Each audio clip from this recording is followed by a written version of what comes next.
নমস্কার বন্ধুরা, destiny success চ্যানেলের নতুন একটা ভিডিওতে আপনাকে স্বাগত জানাই। আমার আজকের ভিডিওটা একটা ভীষণ ইন্টারেস্টিং ভিডিও হতে চলেছে। ভিডিওর শেষে গিয়ে আপনি ভাববেন কি দেখলাম। তো চলুন কথা না বাড়িয়ে আমরা মূল ভিডিওতে প্রবেশ করি।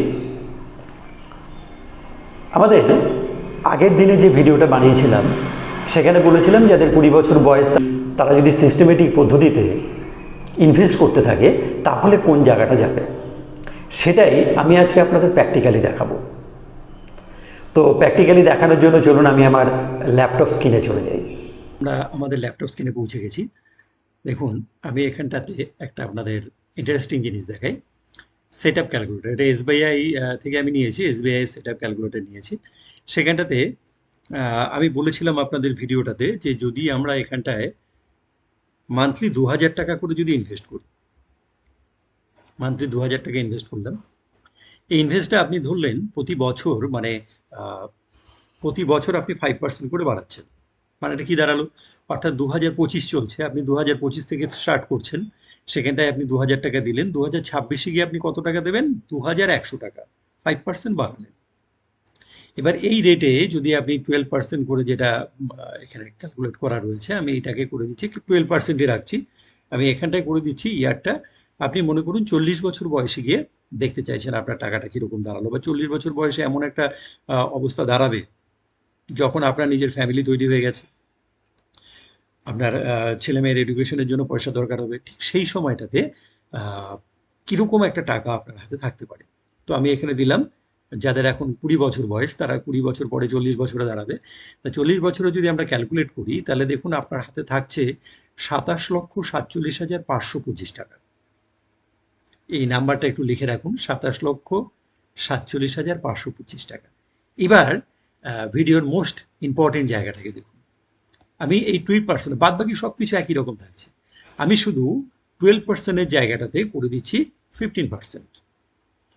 এবার আমি ক্যালকুলেটটা করি, দেখুন 27 লক্ষ টাকাটা কোথায় দাঁড়িয়ে গেল? 40,11,915 টাকা। 15%, এই 15%টা ভীষণ নর্মাল একটা ব্যাপার। কিভাবে সেটা পরে বলছি। এটাকে যদি আরেকটুখানি যদি বাড়িয়ে দিই, আমি যদি এটাকে 18% করি, এবার আপনি ক্যালকুলেট করুন 59 lakhs। তাহলে কোথায় 12%, কোথায় 18%? এবার আপনার মনে হতে পারে 18% আমাকে কে দেবে, ব্যাপারটা পরে আসছি। তো আপনি 18% করে যদি আপনি রিটার্ন পান, সেক্ষেত্রে আপনার ব্যালেন্সটা দাঁড়াচ্ছে 59,95,739 টাকা। আমি 1 মিনিট একটু লিখে রাখি, কারণ এটা আমাদের দরকার হবে। আপনারাও আপনাদের পেজে এটাকে লিখে রাখুন সংখ্যাটা।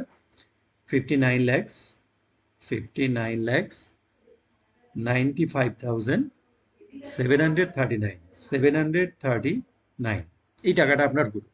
এবার 40 বছর পর আপনি ঠিক করলেন যে আপনি এখান থেকে টাকা তুলবেন। তো সেটার জন্য আমরা একটা নতুন উইন্ডোতে যাব। সেটার জন্য আমরা একটা নতুন উইন্ডো, এটা যেমন দেখলেন আপনি এসআইপি অর্থাৎ সিস্টেমেটিক ইনভেস্ট প্ল্যান, ঠিক একই রকম আরেকটা প্ল্যান রয়েছে, systematic withdraw plan, Zerodha SWP calculator.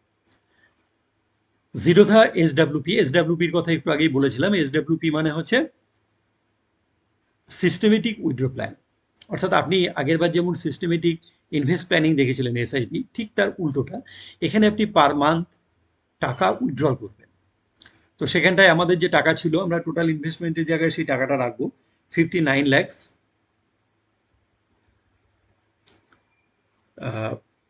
59 lakhs 95,739, 739 এই টাকাটা আপনি টোটাল করেছিলেন উইথড্রল পার মান্থ। এবার এখানটায় হচ্ছে আপনি প্রতি মাসে কত টাকা উইথড্রল করতে চান। তো আমি ধরলাম যে আপনি প্রতি মাসে 40,000 টাকা করে উইথড্রল করবেন। এটা আপনার ব্যাপার, আমি একটা অ্যাপ্রক্স ধরছি। 40,000 টাকা আপনি এখান থেকে প্রতি মাসে উইথড্রল করবেন।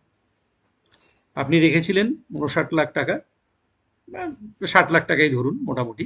60 লাখ টাকা আপনি ইনভেস্ট করেছেন, টোটাল আপনার টাকাটা জমেছে, সেখান থেকে আপনি চাইছেন প্রতি মাসে আপনি 40,000 টাকা করে তুলবেন। রেখেছিলেন কত? মাত্র 2,000 টাকা। এবার আপনি তুলছেন কত? 40,000 টাকা করে।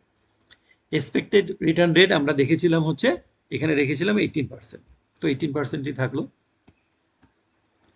এবার আপনি কত বছর তুলবেন? আপনি 40 বছর পর্যন্ত টাকাটা জমিয়েছেন, তারপরে আমি ধরলাম আপনি আরো 30 বছর বাঁচলেন, তাহলে মোটামুটি আপনি 30 বছর টাকাটাকে তুলছেন। দেখুন এবার এখানটা কি দাঁড়ালো? দাঁড়ালো হচ্ছে টোটাল আপনি উইথড্রল করলেন 1,44,00,000 টাকা, টোটাল আপনি উইথড্রল করলেন। এরপরে আপনার টোটাল ভ্যালুটা 71,07,72,938 টাকা। এই টাকাটা আপনার থেকে যাচ্ছে, অর্থাৎ আপনার ফ্যামিলির জন্য থেকে যাচ্ছে।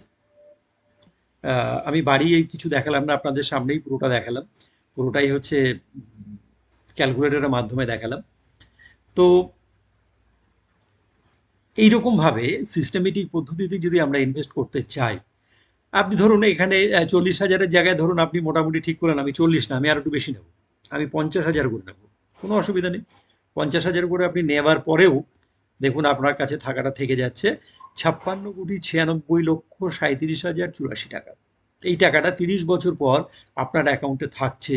আপনি টোটাল টাকা তুললেন 1,80,00,000 টাকা, অর্থাৎ 30 বছর আপনি এই টাকাটা তুলেছেন। আপনার কিন্তু ক্যাপিটাল ছিল 59,95,739 টাকা। আপনি প্রতি মাসে 50,000 টাকা করে তুলেছেন। টাইম পিরিয়ড আপনি 30 বছর তুলেছেন, তারপরেও আপনার কাছে এই টাকাটা থেকে গেল, যেটা আপনার ফ্যামিলির জন্য একটা বড় ইনভেস্টমেন্ট হিসেবে আপনি আপনার মৃত্যুর আগে রেখে যেতে পারেন।